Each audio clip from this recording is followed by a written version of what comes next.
السلام عليكم حبايبي. عندي جوج ديال الطرق ديال الجبن اللي كيجيو رائعين والمكونات كتكون عندنا في الدار.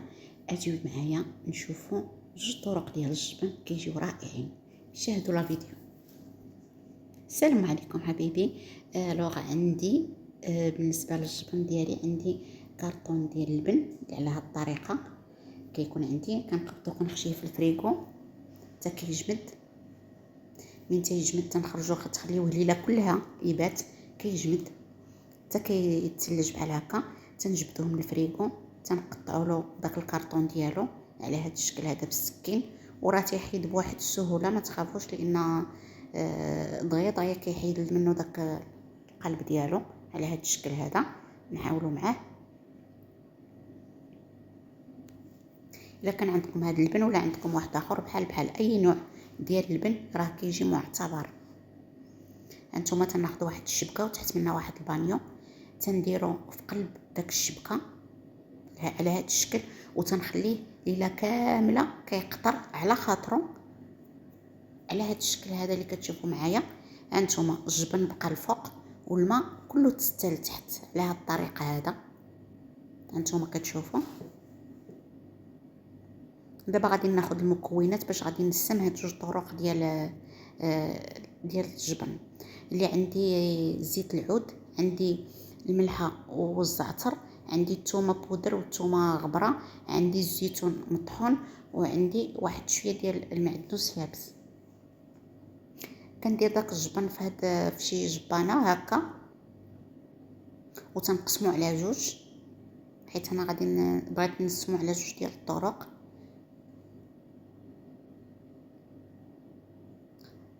صافي واحد غادي ندير معاه مليحه وندير معاه الزعتر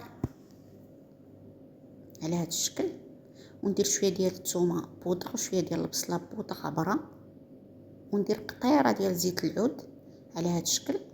صافي وتنخلطو مزيان.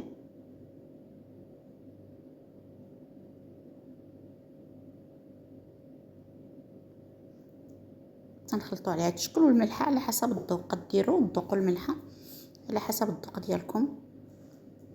انا زدت شويه ديال الزعتر باش يجيني منسم شويه، وزدت شويه الملحه على هذه الطريقه.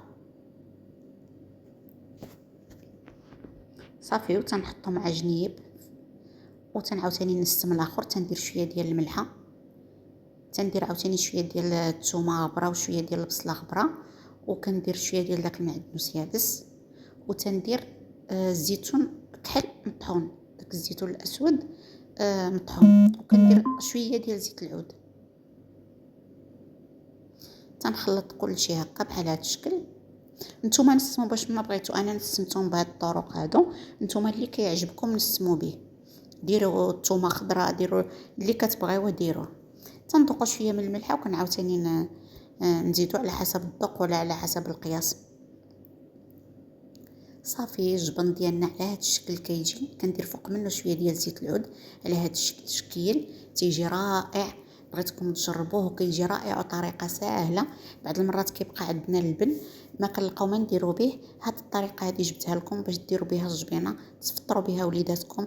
كيجيو رائعين وبالصحه والراحه. وكنتمنى يا ربي تجربوا هاد الفيديو هذه وتجربوا هاد الطريقه ديال الجبن وتعجبكم.